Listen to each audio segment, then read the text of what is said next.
Drone ucraniano com metralhadora destrói posições inimigas. Ataque a refinarias de petróleo russas. Extremo Oriente em chamas. As forças armadas ucranianas estão atacando a Crimeia novamente. Estações de radar e depósitos de munição foram destruídos. Centenas de mortos. Os russos estão fugindo. Azov destrói ocupantes de Dobropol. Confissões chocantes de soldados russos. Eles são enterrados em valas comuns. Break time igual 0.5S com 300 a 400 pessoas. Break time igual 0.5S para não pagar o seguro funerário. Break time igual 0.5S é uma sensação de que a OTAN está realmente preparando uma resposta dura e significativa pela invasão de drones russos na Polônia. Break time igual 0.5S, o que é uma situação bastante preocupante.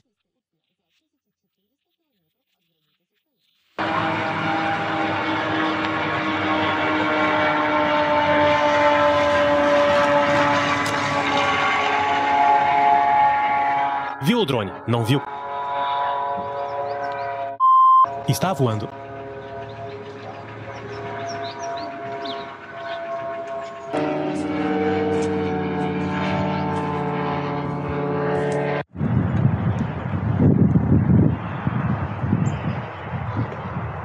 Bashevta é uma das maiores refinarias de petróleo da Rússia, que abastece os ocupantes com combustível e muito mais. Este é o quarto ataque em um mês em Bashortostão. Mas não é só Ufa que vai sofrer. Anteriormente, drones atacaram a refinaria em Volgogrado.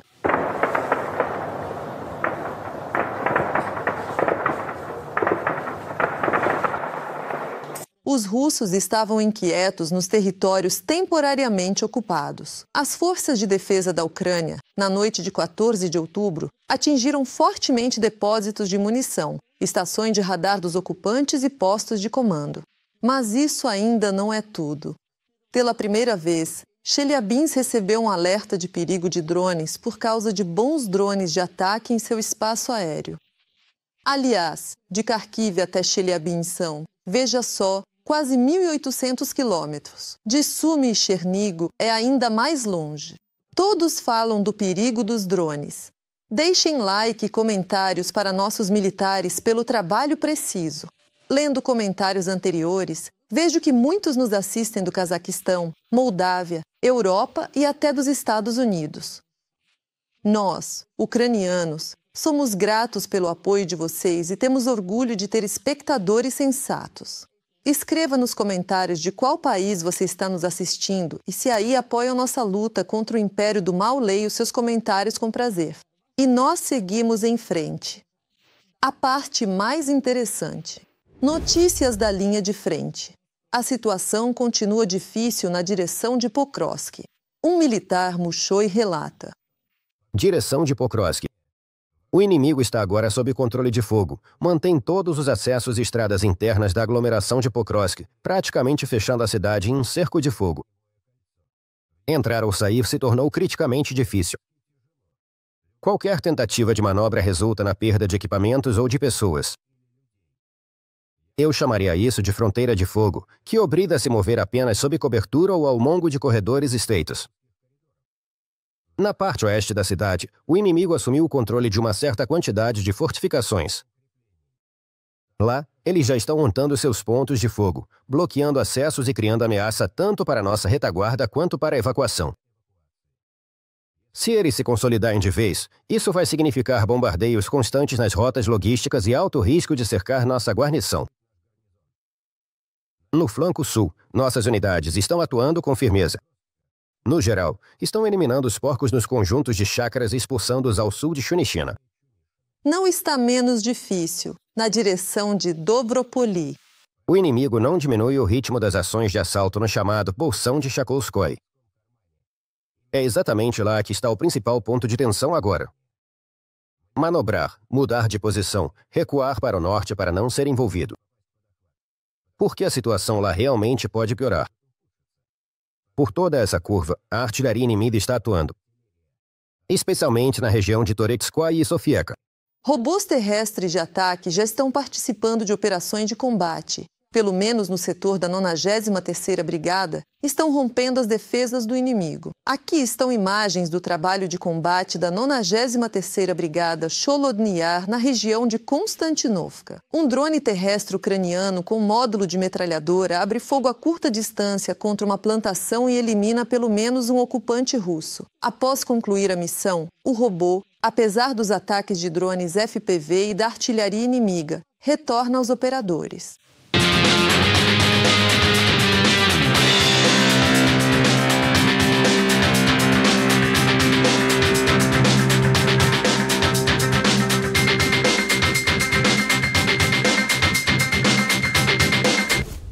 E aqui, o lendário Azov repeliu um ataque mecanizado russo perto de Dobropoli. O inimigo sofreu grandes perdas, mas não são todas as más notícias para os ocupantes. A análise da situação no teatro de operações continua em nosso resumo militar. Mais de 100 drones ucranianos foram abatidos na noite de 13 de outubro sobre a Crimeia temporariamente ocupada. Sobre aqueles que não foram abatidos, não há informações, mas de uma coisa podemos afirmar com certeza: pousaram com sucesso nos alvos planejados. Nem mesmo no segundo dia conseguiram apagar o incêndio no terminal de petróleo de Feodosia, cuja fumaça podia ser vista a uma distância de 10 quilômetros. A Promotoria de Transportes do Sul informou que um incidente no terminal de petróleo na Crimeia causou atrasos no tráfego ferroviário. A responsabilidade de garantir os direitos dos passageiros foi confiada aos agentes das forças de segurança. Parece que isso foi uma espécie de punição. Afinal, eles não conseguiram proteger a península dos drones. Enquanto isso, os presidentes dos Estados Unidos e da Ucrânia, Donald Trump e Volodymyr Zelensky, vão realizar negociações na Casa Branca sobre o fornecimento de tomahawks para a Ucrânia. O Financial Times já até disse que serão poucos, de 20 a 50 tomahawks, mas o fato em si. Ou seja, aqui não se diz que não haverá, mas sim que serão poucos. Ou seja, já dá a sensação de que essa decisão, no geral, já foi tomada. Os tomahawks serão ataques, mas para o interior da Rússia. O primeiro alvo que me vem à cabeça é a Uralvagonzavod. É um fabricante russo de tanques. Talvez sejam outros alvos militares em território russo, que estão a uma distância considerável da Ucrânia, onde, com os meios que temos atualmente, não conseguimos alcançar. O Kremlin autorizou oficialmente o recrutamento de reservistas para operações de combate no exterior. O documento abre a possibilidade de usar a reserva de mobilização. Cerca de 5 milhões de pessoas fora da Rússia. A Turquia está se comportando com confiança. Essa confiança que a Turquia tem, nós não vemos nos parceiros europeus. Mas, novamente, os parceiros europeus também precisam entender que a Rússia está, passo a passo, se preparando para uma guerra com a Europa. É preciso entender isso, é preciso falar sobre isso constantemente em seus próprios países europeus. E a decisão sobre os reservistas, ao que me parece, é mais um recado claro de que a Rússia está se preparando exatamente para essa guerra, pois, como gosto de citar o jornalista militar israelense Sergei Uslander, a Rússia produz muito equipamento militar que não vemos nos campos de batalha da guerra da Rússia contra a Ucrânia. A questão é se um país está travando uma guerra e produzindo equipamento militar, e esse equipamento militar não está onde é mais necessário. Esta é a guerra que este país está travando. Isso significa que essa técnica está sendo encenada para outros propósitos. A questão é, que tipo então? E a resposta foi simples: guerra contra a Europa. A imprensa americana relata que a China aumentou em 10 vezes o fornecimento de componentes para drones de combate à Rússia. Quando você precisa que essa guerra continue, você não quer a vitória de nenhum dos lados. A China não quer a vitória da Ucrânia, mas também não quer a vitória da Rússia. Ela vai apoiar a Rússia o suficiente para que a Rússia continue lutando. Mas se a China sentir que a Rússia está tendo algum sucesso que possa levar ao fim da guerra, a China vai limitar esse apoio, porque, repito, a vitória da Rússia também não interessa a ela. A Rússia pode atacar países da OTAN muito antes do que se prevê na Europa, informa o Instituto para o Estudo da Guerra. Informações semelhantes de que o Kremlin pode atacar países da União Europeia a qualquer momento foram relatadas pelo chefe da inteligência alemã. Aqui, sem dúvida, a Europa precisa entender que, como disse o ministro da Defesa britânico durante o governo de Rishi Sunak, Sr. Shapps, Se alguém pensava que a Era das Guerras estava apenas nos livros de história, não, a Era das Guerras é o presente em que vivemos. Os defensores ucranianos do 1º Corpo da Guarda Nacional da Ucrânia, o Azov, repeliram um ataque inimigo composto por 16 unidades de equipamento militar. Durante os combates, os ucranianos destruíram 9 veículos de combate de infantaria, 4 blindados de transporte de tropas, 3 tanques e 3 motocicletas. As perdas do inimigo chegaram a 78 militares do exército e do ocupante. Não me canso de admirar a coragem e o heroísmo dos guerreiros ucranianos. Eles seguram a linha de frente e enfrentam uma horda enorme, que é muito, superior a eles em número. Por isso, peço que apoiem as Forças Armadas e, se não puderem ajudar, escrevam palavras de apoio nos comentários. Eu sei que eles estão nos assistindo. Essa é uma notícia, um verdadeiro grito da alma de um ocupante russo. O canal inimigo do Telegram Insider Azov publicou a história do 283º Regimento dos Ocupantes. Supostamente, em outubro de 2024, foi dada a ordem de enterrar em uma vala comum 340 pessoas. Posição Pata de Galinha, 283 graus Regimento, outubro de 2024. Foi dada a ordem de enterrar em uma vala comum 340 pessoas. Todos que souberam disso foram obrigados a assinar documentos de confidencialidade. A posição fica perto do povoado de Tern, ao lado de uma faixa de floresta, com cerca de 8 quilômetros de extensão. Não sei se essa ordem veio dos comandantes da unidade ou do comando superior, mas não posso mais ficar em silêncio. Se o Ministério da Defesa não está envolvido nisso, peço que verifiquem essa posição e devolvam os rapazes às suas famílias, para que possam se despedir com dignidade. Pedimos desculpas por termos cumprido essa ordem criminosa, mas não podíamos desobedecer. E essa é mais uma história. Chernousy em romance com o codinome Kipi, da região de Kemerovo. 394º Regimento Forças Armadas da Federação Russa. Conta que comandantes mandam um grupo de propósito, um de cada vez, para que os da frente não voltem. Se alguém conseguir, a ordem eliminar imediatamente. Eles explodiam granadas em si mesmos, só querem dinheiro, carne e pronto. Mandam a gente pra lá como carne de canhão. Sobre meus comandantes, posso dizer que eles são um lixo. Me mandaram pra morrer de propósito. Assinei o contrato porque tinha muitos problemas com a lei, com dívidas, bebia muito, não tinha nem como viver. Durante todo o tempo que ficamos lá, não recebemos nem água, nem comida. A única coisa que diziam era, vão pra frente, lá estão os nossos. Mas quando você avança, lá começam a matar a gente como se fosse passarinho. Meu parceiro foi despedaçado para todos os lados. E para finalizar, uma carta para o Putin dos parentes dos militares da unidade 32364, que afirmam que seus familiares não dão notícias. Prezado Vladimir Vladimirovich, nossos familiares não receberam um treinamento adequado. Em média durou de 2 a 14 dias. Nossos parentes não dão notícias desde que foram enviados para atacar os pontos de apoio das Forças Armadas da Ucrânia nos territórios da Ucrânia, DNR, LNR e região de Kursk. Houve graves violações por parte do Ministério da Defesa da Rússia. Em 7,9% dos militares contratados não receberam os pagamentos devidos pela assinatura do contrato, nem os salários previstos nele. Após receberem o status de desaparecidos em combate, e esse status é atribuído quase imediatamente após saírem para uma missão, o pagamento em dinheiro foi reduzido, em média, para 20 mil rublos. Os feridos não recebem tratamento, são enviados novamente para missões de combate, e um soldado nessas condições não é de ajuda na batalha. Solicitamos ao presidente da Federação Russa que conduza uma investigação sobre a unidade militar 32364. A ilegalidade que ali ocorre não se enquadra de forma alguma no conceito de Forças Armadas Russas. Tenho certeza que não é bem assim. Grite. A resolução chegará para todos. Agora apenas ouça. Os prisioneiros russos recebem tudo o que pedem enquanto estão na prisão. Carne, conservas, banha e doces são entregues pela Cruz Vermelha. Contou o representante Yatsenko. Ucranianos são torturados pelos russos em cativeiro. Eles são deixados com fome, privados de assistência médica e contato com o mundo exterior. A administração compra os alimentos, a Cruz Vermelha está sempre indo lá, e os prisioneiros têm o direito de pedir o que quiserem. E da próxima vez eles trazem, existem certas categorias. Claro que ninguém vai trazer jamon para eles aqui. Mas algumas coisas básicas, como carne, conservas, banha, doces, eles pedem.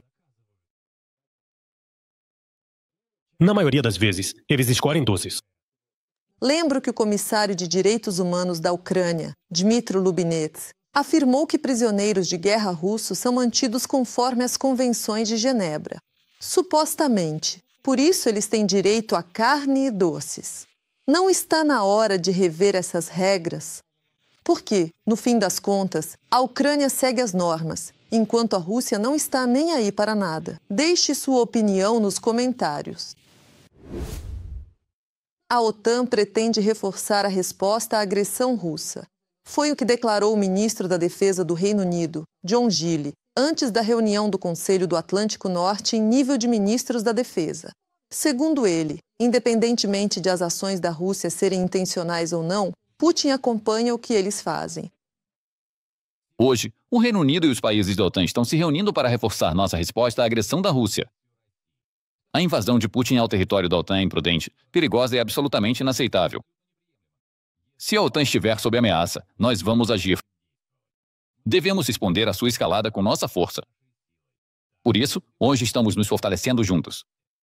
Ministros da Defesa da OTAN se reuniram em Bruxelas para reforçar a resposta da aliança às ações da Rússia.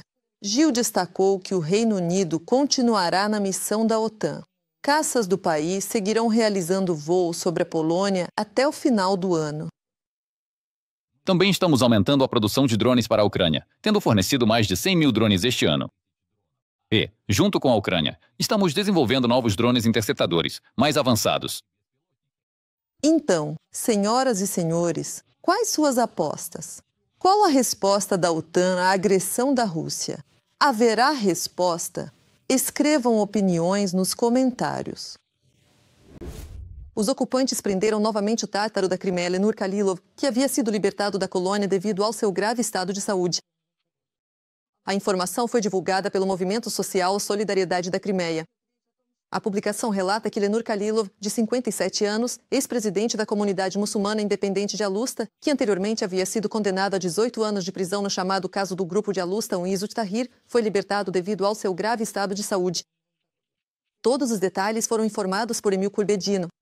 O advogado destacou que, no início de setembro, o promotor, conselheiro de justiça Riazanol, entrou com um recurso contra a decisão do Tribunal Distrital de Zakoborsk, em Arcangels, que havia libertado Kalilov da prisão.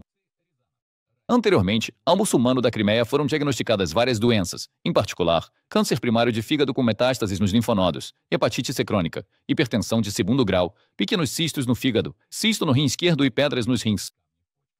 No final de agosto, o Tribunal Distrital de Zakoborsk concluiu que Kalilov não pode permanecer sob custódia devido a um tumor maligno. De acordo com a resolução do governo da Federação Russa número 54 de 2004, a doença do muçulmano está incluída na lista de enfermidades que impedem o cumprimento da pena. O promotor afirmou que o tribunal supostamente não levou em conta a atitude do condenado em relação ao tratamento, nem seu estado atual. As condições na colônia e a presença de parentes que poderiam cuidar dele. Ele chamou o câncer de fígado de uma doença meramente formal e classificou Kalilov como um criminoso especialmente perigoso. O advogado destacou que os ocupantes estão violando os direitos constitucionais do preso político. Lembro que Lenur Kalilov é o fundador da comunidade muçulmana de Alusta. No dia 10 de junho de 2019, ele e mais 3 tátaros da Crimeia foram detidos após buscas em suas residências. Eles foram acusados de pertencer a um partido político islâmico que é proibido na Federação Russa. Bom, o que posso dizer? A Rússia é um país terrorista. Curta se você concorda.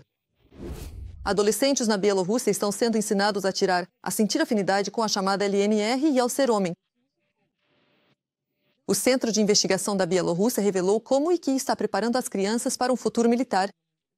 Na publicação, é dito que mais de 2.500 crianças bielorrussas frequentam clubes militar patrióticos baseados em unidades militares que fazem parte do Fundo Guarda Jovem. Os adolescentes marcham, passam por treinamento de tiro e primeiros socorros e participam de acampamentos de campo. O centro descobriu que a retórica da educação patriótica esconde elementos de militarização de menores, treinamento com armas de combate e disseminação de narrativas pró-Rússia. Patriotismo. Irina explicou por que levou sua filha, Dasha, do 6º ano, ao Clube Militar Patriótico do Oblast em 2021. Quando um homem serve o exército, ele volta uma pessoa completamente diferente. Acho que não é preciso ser homem para isso. Pode ser mulher, pode ser menina, para pelo menos ter um pouco dessa experiência. Foi na escola que sugeriram à nossa família entrar para o clube. Não sei, no 6º ano, o quanto isso era. A motivação da criança era mais dos pais do que das próprias crianças. Foi sugerido que a criança precisava de mais atividades. A Dobrost, assim como outros 22 clubes ligados das unidades das tropas internas do Ministério do Interior de Belarus, faz parte do Fundo Beneficente Local Guarda Jovem. Esse fundo foi criado em maio de 2024, dentro do decreto de Alexander Lukashenko sobre o desenvolvimento de clubes militar patrióticos. No site, a organização declara que suas principais tarefas são a educação patriótica dos jovens, a preservação da memória histórica e o cultivo do amor à pátria. Os eventos do fundo são frequentados por vice-ministros do interior que reprimiram os protestos após as eleições de 2020. Nikolai Karpenko, um dos aliados mais próximos de Alexander Lukashenko, e Viktor Sheyman. O Centro de Investigações da Bielorrússia ligou para os clubes se passando por países interessados. No Beco de Mozir, o formato das atividades foi descrito como preparação das crianças para o serviço militar. Na Undoblez, em Leuchitz, informaram que os adolescentes atiram com armas de fogo, operam drones, aprendem a invadir prédios e a cavar trincheiras sob a orientação de instrutores militares. Ficamos especialmente intrigados com o fato de que os adolescentes têm acesso a armas de fogo. Isso também foi confirmado por Irina, mãe de uma aluna da Doblez. O representante da Jovem Guarda inicialmente negou isso, mas no final admitiu o uso de armas de fogo por alunos do ensino médio. Garotos de verdade sempre se sentem atraídos por armas. Vamos ensinar a ser homem, resumiu ele o programa. Nas redes sociais da Fundação BRC, encontrei fotos e vídeos de competições de tiro com fuzil Kalashnikov.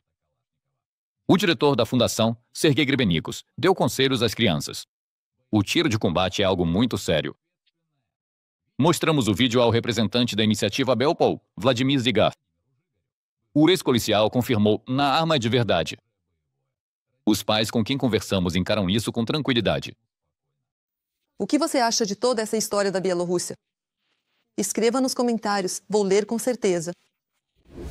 A Coreia do Sul vai construir, pela primeira vez, um bunker nuclear civil por causa da ameaça da Coreia do Norte e da Rússia. Como tudo isso vai acontecer? Nossos jornalistas sabem como isso vai ser na prática. A Coreia do Sul está se preparando para a guerra. Seul vai construir, pela primeira vez, um bunker nuclear civil por causa da ameaça da Coreia do Norte e da Rússia. Segundo o líder sul-coreano, Pyongyang continua desenvolvendo mísseis balísticos intercontinentais que podem carregar armas nucleares. Parece que eles ainda não tiveram sucesso. Mas eles estão na fase final. Só falta a chamada tecnologia de reentrada na atmosfera. Isso também, provavelmente, será resolvido em breve. O abrigo subterrâneo será destinado a proteger os cidadãos de possíveis ataques nucleares, biológicos e químicos. Ele ficará localizado no terceiro subsolo de um novo complexo residencial. Estamos falando sobre a possibilidade de uso real de armas nucleares em um ataque preventivo ao território da Coreia do Sul. Além disso, a Coreia do Norte realizou, no último mês, vários testes bem-sucedidos até mesmo de armamento nuclear estratégico. Tudo isso são sinais de que a Coreia do Norte está considerando o caminho da escalada da tensão diretamente entre as duas Coreias e a possibilidade de transferir o teatro de operações militares para o território dos vizinhos. As relações entre a Coreia do Norte e a Coreia do Sul permanecem tensas e instáveis desde o fim da Guerra da Coreia, que terminou com um armistício, mas não com um acordo de paz. Todos os países estão formalmente em estado de guerra, embora tenham ocorrido tentativas periódicas de estabelecer um diálogo. No entanto, uma reconciliação significativa ainda não aconteceu. Os principais obstáculos continuam sendo o programa nuclear da Coreia do Norte e os exercícios militares conjuntos entre a Coreia do Sul e os Estados Unidos. A Coreia do Sul entende perfeitamente os possíveis cenários para o desenvolvimento futuro dos acontecimentos. O programa nuclear da Coreia do Norte é a principal ameaça à própria existência da Coreia do Sul. Além disso, as recentes declarações da liderança da Coreia do Norte sobre a possibilidade de um ataque nuclear até mesmo contra a Ucrânia mostram que a falta de bom senso está presente não só nos discursos, mas também, consequentemente, nas ações da liderança norte-coreana. E a contínua militarização da Coreia do Norte indica que, ao que tudo indica, está sendo considerado exclusivamente um cenário militar para a unificação das duas Coreias. Em junho de 2024, a Coreia do Norte enviou balões com lixo para a Coreia do Sul e, em abril de 2025, militares norte-coreanos violaram a fronteira sul-coreana, o que levou à abertura de fogo de advertência. As declarações da liderança político-militar da Coreia do Norte mostram que eles estão prontos para usar tanto armamentos convencionais quanto, consequentemente, armas nucleares em ataques preventivos contra o território da Coreia do Sul. A Coreia do Sul, por sua vez, está firmemente preparada para quaisquer ameaças à segurança após a demonstração de novos sistemas de armamentos pela Coreia do Norte. A Coreia do Sul é um parceiro estratégico dos Estados Unidos fora do Bloco 1.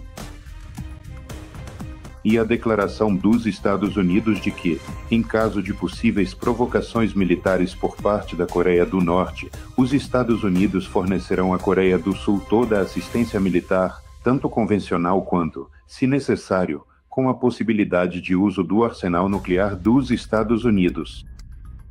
Isso, em primeiro lugar, impede a Coreia do Norte de uma escalada ainda maior da tensão militar na Península Coreana.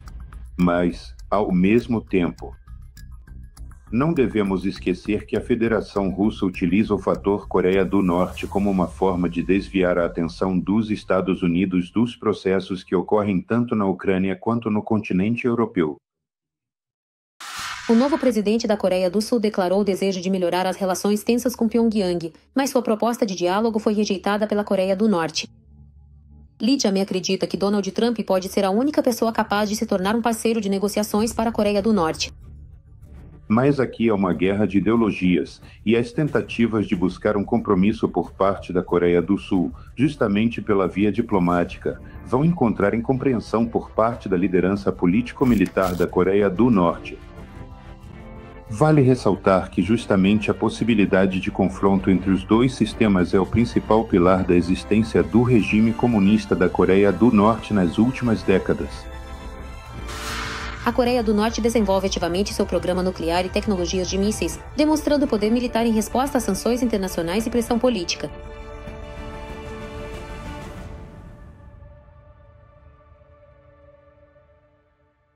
Para que não haja abortos, os idosos simplesmente têm a obrigação de entregar todo o dinheiro para os filhos. O Solovio está tendo um surto nuclear de outono. E as crianças de Kursk, os mocinhos, estão fazendo lanternas beneficentes para os militares da Coreia do Norte. O lado sombrio da Rússia está só começando. Confira os detalhes na nova análise da Rus Propaganda.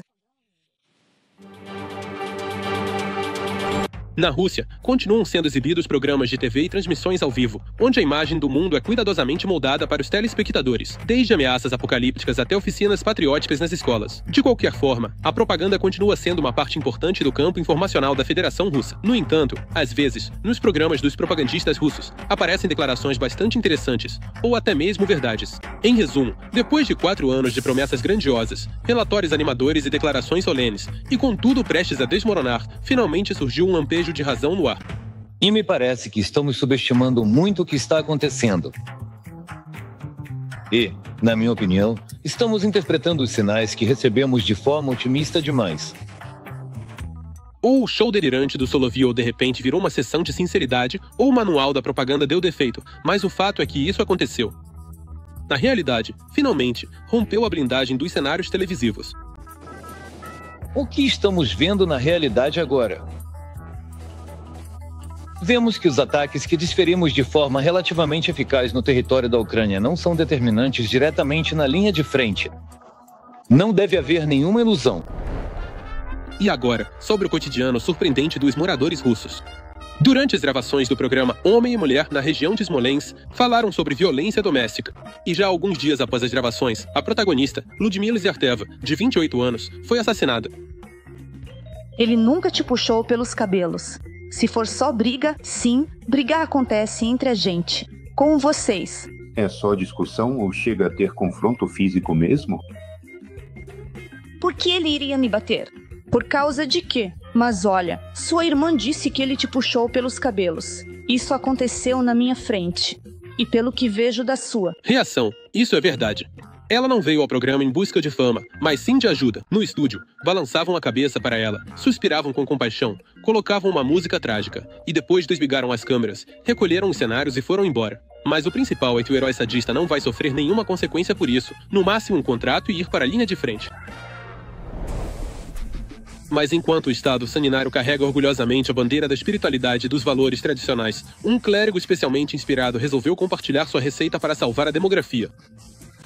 Se você ama tanto suas filhas, então venda seus bens para que ela não mate seu neto. Venda seus bens, ajude sua filha. E morra você mesmo. Afinal, você já viveu. Você já conheceu o que é o amor, já soube o que é a vida. Dê a seus netos a chance de viver. Segundo ele, os idosos já, abre aspas, viveram o que tinham para viver, então está na hora de morrerem. Mas não de qualquer jeito. Antes de morrer, deve-se vender todos os bens e passar o dinheiro para os jovens, para que, vejam só, eles não façam abortos. Noite, transmissão ao vivo. O lendário apresentador, mais uma vez em seu papel habitual, salva a Rússia ameaçando o planeta. Desta vez, sobrou para a União Europeia, Bruxelas, Paris e todos que produzem armas para a Ucrânia. Tudo, como sempre, é dramático, com um brilho nos olhos e um leve tom de histeria na voz. Tem que bater com força. Tem que entrar com as cartas mais fortes. Com as cartas mais fortes. Bater em quem? No inimigo? Exatamente. Por favor. Bruxelas, Berlim, Paris. Fábricas que produzem equipamentos que são enviados contra nós. É isso aí. Ou seja, começar uma guerra em grande escala com a União Europeia. Exatamente. Na essência, é isso mesmo. Sim. Na verdade, um endereço por algum motivo ficou de fora da lista de alvos. O Lago de Como, na Itália. Lá, onde o patriota tem uma casinha aconchegante, onde o ar é puro e, por algum motivo, a OTAN não atrapalha a vida. Pelo visto, ainda não há motivo para atacar Como. E para que estragar a própria vista da janela? Mais um novo ato do grande drama apocalíptico vindo dele mesmo. Solovyov garante que a Ucrânia vai receber Tomahawks. A humanidade vai deixar de existir. Esses detalhes técnicos, sabe, tão corriqueiros, bem no horário nobre. Ah, mas o Tomahawk não é um portador de arma nuclear? Ele não serve justamente para carregar ogivas nucleares. A diferença está no modelo 16, que pode carregar mísseis com carga especial. O Tomahawk já é aquele míssil cujo lançamento, sem dúvida, digamos assim, aumenta drasticamente a probabilidade. Como é que a gente pode saber qual ogiva está instalada ali? Nossa doutrina nuclear é ativada. Resposta a um ataque de retaliação. Ao mesmo tempo, o apresentador esclareceu que a Rússia também será destruída, mas pessoalmente ele não se preocupa. Eu vou para o paraíso. Os outros vão morrer. Essa é a lógica. Quanto mais alta a retórica, mais próximo o êxtase celestial.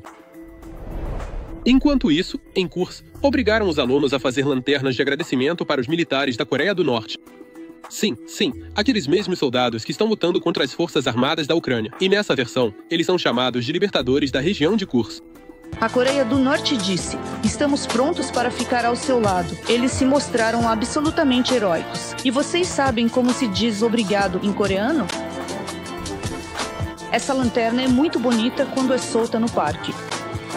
Na sala de aula, os alunos se reuniram com os jovens soldados e juntos escreveram a palavra obrigado em coreano com lanternas.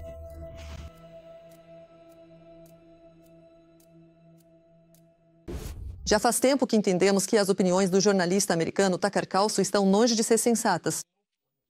Basta ver as críticas dele à ajuda à Ucrânia. A propagação de fake news russas em entrevista com Putin. Estamos em um talk show ou é uma conversa séria?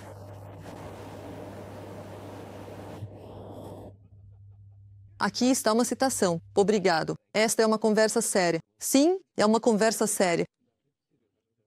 Mas a situação é ainda pior, porque ele não é inadequado apenas na questão da guerra entre Rússia e Ucrânia, mas também, digamos, na questão da igualdade de gênero, embora, provavelmente, seja mais um estereótipo. Tucker basicamente afirmou que as mulheres são instáveis e sanguinárias. E por isso, na opinião dele, a liderança feminina leva à violência. A liderança feminina leva à violência. E você vê isso.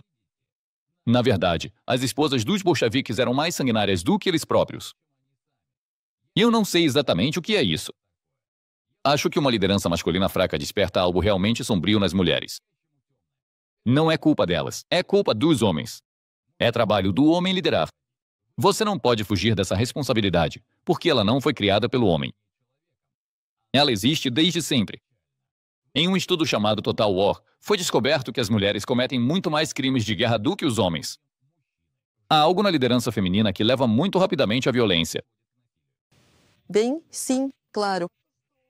O fato de as maiores guerras terem sido desencadeadas por homens é apenas um detalhe. Sr. Carlson, leia mais. E fale menos, porque você parece um completo idiota. Enganar, enganar, enganar, enganar. O que você acha de tais declarações de um americano? E você, o que achou das nossas novidades? Escreva o que devemos mudar para nos tornarmos melhores. Certamente levaremos isso em consideração. Enquanto isso, deixe um like neste vídeo para apoiar o que estamos fazendo. E não se esqueça de se inscrever no nosso canal Ucrânia Hoje para não perder os próximos episódios. Até a próxima!